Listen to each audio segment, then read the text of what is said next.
I'm my first fruit daughter. Let signs and wonders, miracles follow you. Welcome to WAFIF Connect. Here's your host. Hi, blessings everyone. Marsha Goodenweathers here from the Worship and Faith International Fellowship Counseling Department. And I'd love us to just have a brief talk on mental recovery after a natural disaster. So we would be pretty familiar with natural disasters, right? We usually consider them as acts of God. Things are really significant and out of our control, like an earthquake, like flooding, even the hurricane, and we are pretty much dealing with the aftermath of it, Hurricane Melissa. Natural disasters, they have real impacts, real disastrous impacts on our lives as we know it. That's what natural disasters are, and they're really out of our control.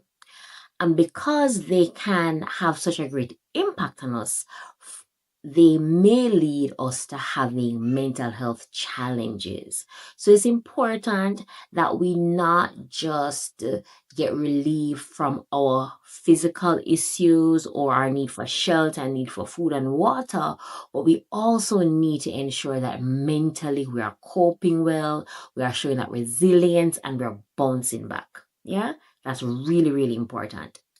So when I speak about our mental recovery, what I'm really referring to is our emotional well-being, right? Our feelings, our thinking ability, our ability to concentrate, our behaviors, because that will also impact our relationships and how well we can function in different areas with our work, with our family, etc. Right? So it's important that we function well in that area. But when we are faced with a natural disaster, it can really cause us to have intense emotional responses. And especially if we realize that that natural disaster was life-threatening, it caused us harm, or it potentially caused us harm, that's when we may actually experience what we call trauma, right? So that emotional response to such an extremely negative event, such as a natural disaster, is what we refer to as trauma, okay? And the trauma that we may experience from natural disasters can have a lasting impact on us psychologically, emotionally, right? It may cause us to have a greater sense of fear, of loss, and just uncertainty in life and what we can expect from life. So there are so many reactions that we can have after a natural disaster, and it's important for us to understand what to look for so we can know even how to recover. So there's a framework called the Pieces Framework that we can use just to help us to understand how it is that we respond to these really negative experiences that we may have after natural disaster. And even though we're looking at mental recovery, we're going to look at it in different areas because the different aspects or different pieces of us can be impacted, and they can in turn have an impact on our mental health. So the P in pieces, so it's an acronym, right? So we're going to look at each of them, see how we may be affected after being exposed to a natural disaster, and see how we can bounce back in each of the areas, right? So P stands for physical factors. I is for interpersonal factors. E is for emotional. C is for cognitive. The other E is for environmental, and S is for spiritual, right? So let's go through them one by one and see how we can show that mental recovery by looking at each of them, right? Because we are interrelated. Our mental health is not in a vacuum. It is connected to our physical well-being. So our physical well-being, we're talking about our health, right? We're talking about our ability to sleep well. How tired are we? Are we having aches? Are we having pains? Is our appetite changing? Because those things can have an impact on our thought processes, on our ability to concentrate, and so on. So we want to get in touch with ourselves. We want to assess what it is that we are experiencing. We want to ask, like literally examine ourselves. How am I eating okay? Am I sleeping well, right?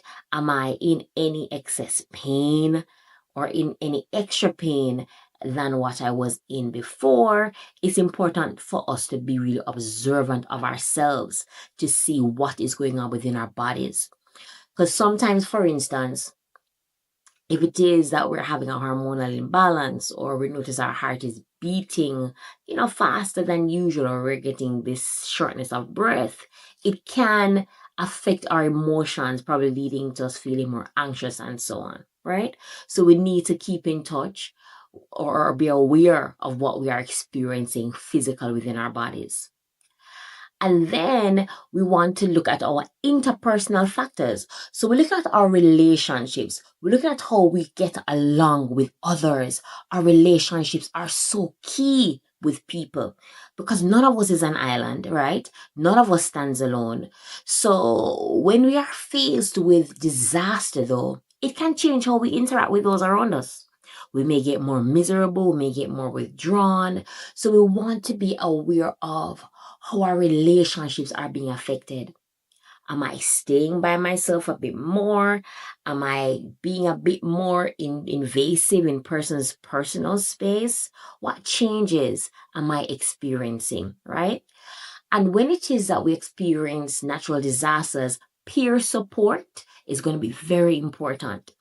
It's important for us to know that we are not alone, that we are not in a vacuum just experiencing disaster by ourselves. So it's important for us to ask for help, right? To use up the community that we have around us. It could be our church, it could be our family. It's important for us to get that help and to know that we are not alone.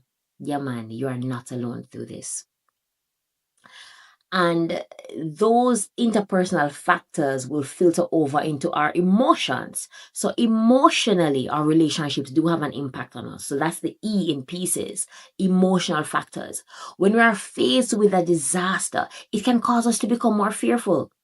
It can cause us to feel very sad about what we may have lost, right? We may feel hopeless, like, there is no point, we just can't bother again, just because of the different experience we had and how intense it was. One of the things that's going to be important for us is to be supportive of each other as we navigate this time.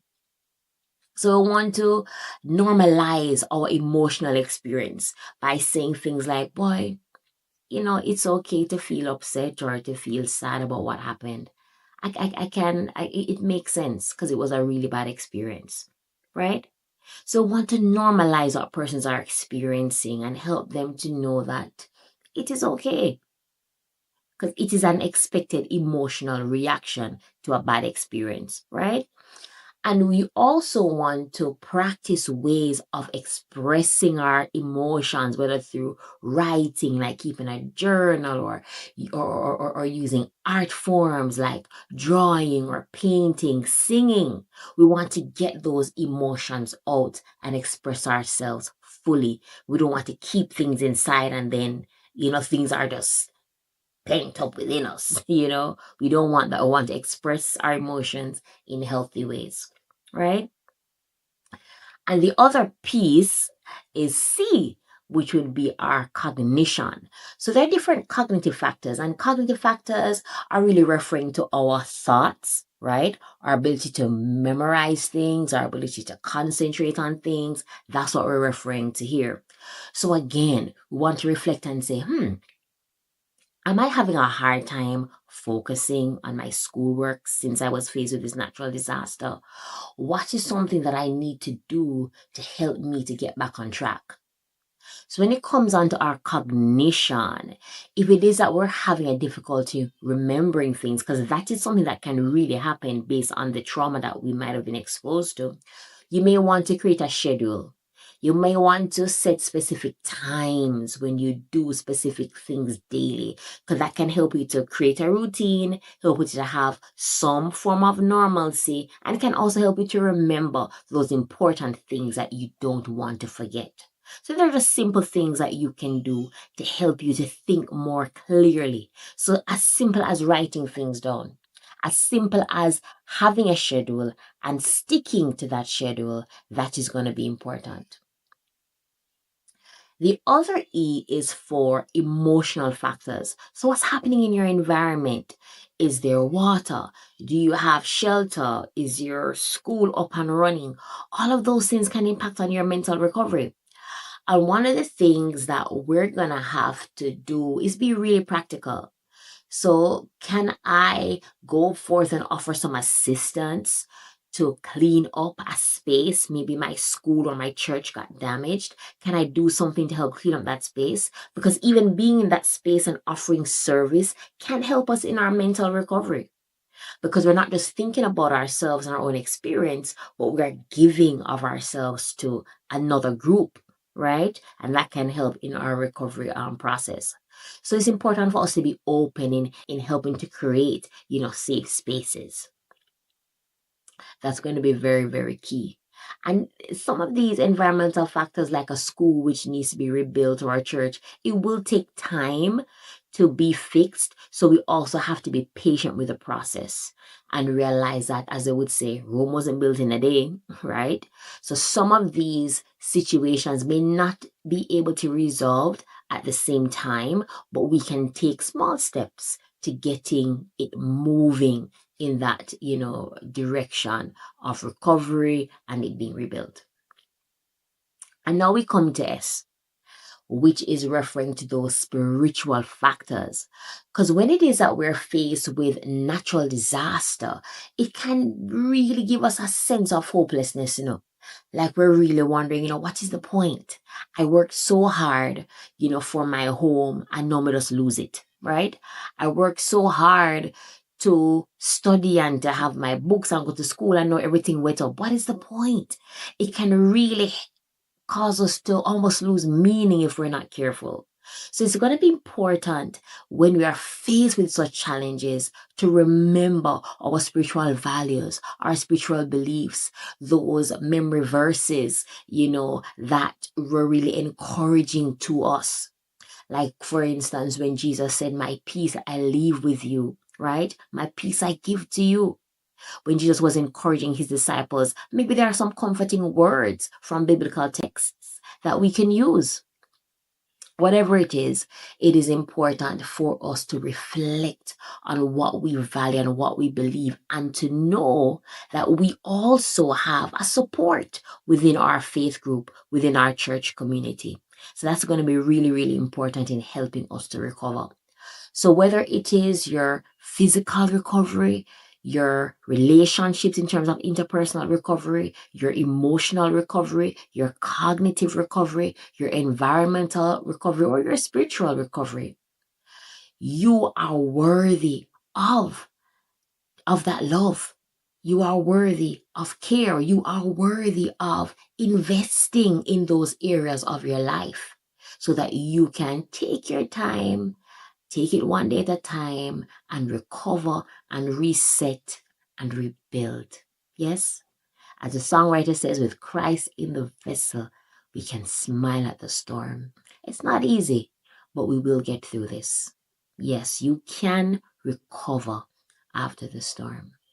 Blessings. For counseling and support, contact the WAFIF Counseling Department at 876-551-1901.